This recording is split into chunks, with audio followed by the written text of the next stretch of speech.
ഉൽപ്പത്തി അധ്യായം 37. യാക്കോബ് തൻ്റെ പിതാവ് പരദേശിയായി പാർത്ത ദേശമായ കനാൻ ദേശത്ത് വസിച്ചു.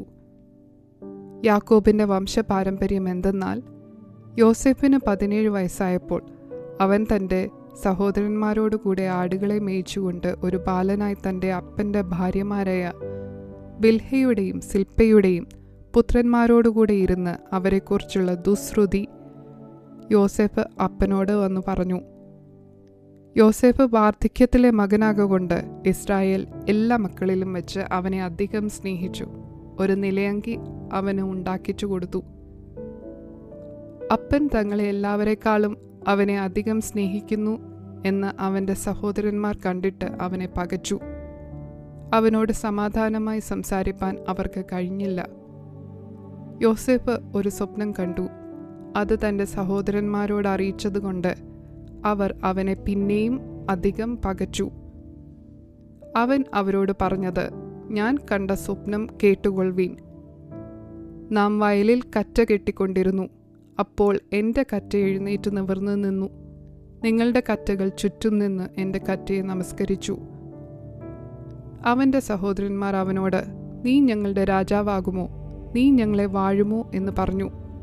അവൻ്റെ സ്വപ്നങ്ങൾ നിമിത്തവും അവൻ്റെ വാക്ക് നിമിത്തവും അവനെ പിന്നെയും അധികം ദേഷിച്ചു. അവൻ മറ്റൊരു സ്വപ്നം കണ്ടു തൻ്റെ സഹോദരന്മാരോട് അറിയിച്ചു. ഞാൻ പിന്നെയും ഒരു സ്വപ്നം കണ്ടു. സൂര്യനും ചന്ദ്രനും 11 നക്ഷത്രങ്ങളും എന്നെ നമസ്കരിച്ചു എന്ന് പറഞ്ഞു. അവൻ അത് അപ്പനോടും സഹോദരന്മാരോടും അറിയിച്ചപ്പോൾ അപ്പൻ അവനെ ശാസിച്ച് അവനോട്, നീ ഈ കണ്ട സ്വപ്നം എന്ത്?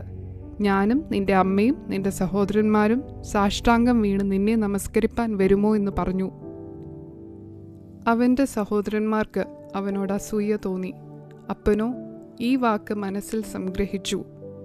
അവൻ്റെ സഹോദരന്മാർ അപ്പൻ്റെ ആടുകളെ മേയ്പ്പാൻ ശേഖേമിൽ പോയിരുന്നു.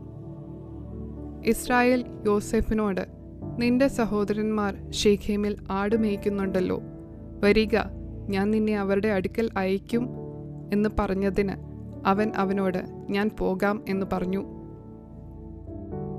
അവൻ അവനോട്, നീ ചെന്ന് നിന്റെ സഹോദരന്മാർക്ക് സുഖം തന്നെയോ, ആടുകൾ നന്നായിരിക്കുന്നുവോ എന്ന് നോക്കി വന്ന് വസ്തുത അറിയിക്കണം എന്ന് പറഞ്ഞ് ഹെബ്രോൻ താഴ്വരയിൽ നിന്ന് അവനെ അയച്ചു. അവൻ ശേഖേമിലെത്തി. അവൻ വെളിംപ്രദേശത്ത് ചുറ്റി നടക്കുന്നത് ഒരുത്തൻ കണ്ടു. നീ എന്തന്വേഷിക്കുന്നു എന്ന് അവനോട് ചോദിച്ചു. അതിന് അവൻ, ഞാൻ എൻ്റെ സഹോദരന്മാരെ അന്വേഷിക്കുന്നു. അവർ എവിടെ ആട് മേയ്ക്കുന്നു എന്ന് എന്നോട് അറിയിക്കണമെന്ന് പറഞ്ഞു. അവർ ഇവിടെ നിന്ന് പോയി, നാം ദോഥാനിലേക്ക് പോക എന്ന് അവർ പറയുന്നത് ഞാൻ കേട്ടു എന്ന് അവൻ പറഞ്ഞു. അങ്ങനെ യോസഫ് തൻ്റെ സഹോദരന്മാരെ അന്വേഷിച്ചു ചെന്നു ദോഥാനിൽ വെച്ച് കണ്ടു. അവർ അവനെ ദൂരത്തു നിന്ന് കണ്ടിട്ട് അവനെ കൊല്ലേണ്ടതിന് അവൻ അടുത്തു വരും മുൻപേ അവന് വിരോധമായി ദുരാലോചന ചെയ്തു. അതാ സ്വപ്നക്കാരൻ വരുന്നു, വരുവീൻ, നാം അവനെ കൊന്ന് ഒരു കുഴിയിൽ ഇട്ട് കളക. ഒരു ദുഷ്ടമൃഗം അവനെ തിന്നുകളഞ്ഞു എന്ന് പറയാം. അവൻ്റെ സ്വപ്നങ്ങൾ എന്താകുമെന്ന് നമുക്ക് കാണാമല്ലോ എന്ന് തമ്മിൽ പറഞ്ഞു. രൂബേൻ അത് കേട്ടിട്ട്, നാം അവന് ജീവഹാനി വരുത്തരുത് എന്ന് പറഞ്ഞു. അവനെ അവരുടെ കയ്യിൽ നിന്നും വിടുവിച്ചു. അവരുടെ കയ്യിൽ നിന്ന് അവനെ വിടുവിച്ച് അപ്പൻ്റെ അടുക്കൽ കൊണ്ടുപോകണമെന്ന് കരുതിക്കൊണ്ട് രൂബേൻ അവരോട്, രക്തം ചൊരിയിക്കരുത്. നിങ്ങൾ അവൻ്റെ മേൽ കൈവയ്ക്കാതെ മരുഭൂമിയിലുള്ള ആ കുഴിയിൽ അവനെ ഇടുവീൻ എന്ന് പറഞ്ഞു. യോസേഫ് തൻ്റെ സഹോദരന്മാരുടെ അടുക്കൽ വന്നപ്പോൾ അവൻ ഉടുത്തിരുന്ന നിലയങ്കി അവർ ഊരി അവനെ എടുത്ത് ഒരു കുഴിയിലിട്ടു. അത് വെള്ളമില്ലാത്ത പൊട്ടക്കുഴിയായിരുന്നു. അവർ ഭക്ഷണം കഴിപ്പാനിരുന്നപ്പോൾ തലപൊക്കി നോക്കി. ഗിലെയാദിൽ നിന്ന് സാമ്പ്രാണിയും സുഗന്ധപ്പശയും സൈന്യനായകവും ഒട്ടകപ്പുറത്ത് കയറ്റി മിസ്രയീമിലേക്ക് കൊണ്ടുപോകുന്ന ഇശ്മായേലിയരുടെ ഒരു യാത്രാക്കൂട്ടം വരുന്നത് കണ്ടു. അപ്പോൾ യഹൂദ തൻ്റെ സഹോദരന്മാരോട്, നാം നമ്മുടെ സഹോദരനെ കൊന്നു അവൻ്റെ രക്തം മറച്ചിട്ട് എന്തുപകാരം? വരുവീൻ, നാം അവനെ ഇശ്മായേലിയർക്ക് വിൽക്കുക. നാം അവൻ്റെ മേൽ കൈവയ്ക്കരുത്. അവൻ നമ്മുടെ സഹോദരനും നമ്മുടെ മാംസവുമല്ലോ എന്ന് പറഞ്ഞു. അവൻ്റെ സഹോദരന്മാർ അതിന് സമ്മതിച്ചു. മിദ്യാന്യ കച്ചവടക്കാർ കടന്നു പോകുമ്പോൾ അവർ യോസേഫിനെ കുഴിയിൽ നിന്നും വലിച്ചു കയറ്റി ഇശ്മായേലിയർക്ക് 20 വെള്ളിക്കാശിന് വിറ്റു. അവർ യോസേഫിനെ മിസ്രയീമിലേക്ക് കൊണ്ടുപോയി. രൂബേൻ തിരികെ കുഴിയുടെ അടുക്കൽ ചെന്നപ്പോൾ യോസേഫ് കുഴിയിലില്ല എന്ന് കണ്ട് തൻ്റെ വസ്ത്രം കീറി.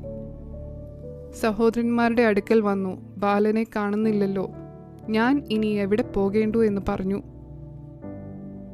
പിന്നെ അവർ ഒരു കോലാട്ടുകൊറ്റനെ കൊന്ന് യോസെഫിൻ്റെ അങ്കി എടുത്ത് രക്തത്തിൽ മുക്കി. അവർ നിലയങ്കി തങ്ങളുടെ അപ്പൻ്റെ അടുക്കൽ കൊടുത്തയച്ചു. ഇത് ഞങ്ങൾക്ക് കണ്ടുകിട്ടി, ഇത് നിന്റെ മകൻ്റെ അങ്കിയോ അല്ലയോ എന്ന് നോക്കണം എന്ന് പറഞ്ഞു. അവൻ അത് തിരിച്ചറിഞ്ഞു. ഇത് എൻ്റെ മകൻ്റെ അങ്കി തന്നെ, ഒരു ദുഷ്ടമൃഗം അവനെ തിന്നുകളഞ്ഞു, യോസേഫിനെ പറിച്ചു കീറിപ്പോയി എന്ന് പറഞ്ഞു. യാക്കോബ് വസ്ത്രം കീറി അരയിൽ 8 ശീല ചുറ്റി ഏറിയ നാൾ തൻ്റെ മകനെ ചൊല്ലി ദുഃഖിച്ചുകൊണ്ടിരുന്നു. അവൻ്റെ പുത്രന്മാരും പുത്രിമാരും എല്ലാം അവനെ ആശ്വസിപ്പിപ്പാൻ വന്നു. അവനോ ആശ്വാസം കൈക്കൊള്ളുവാൻ മനസ്സില്ലാതെ, ഞാൻ ദുഃഖത്തോടെ എൻ്റെ മകൻ്റെ അടുക്കൽ പാതാളത്തിൽ ഇറങ്ങുമെന്ന് പറഞ്ഞു. ഇങ്ങനെ അവൻ്റെ അപ്പൻ അവനെക്കുറിച്ച് കരഞ്ഞുകൊണ്ടിരുന്നു. എന്നാൽ മിദ്യാന്യർ അവനെ മിസ്രയീമിൽ ഫറവോൻ്റെ ഒരു ഉദ്യോഗസ്ഥനായി അകമ്പടി നായകനായ പൊത്തിഫറിന് വിറ്റു.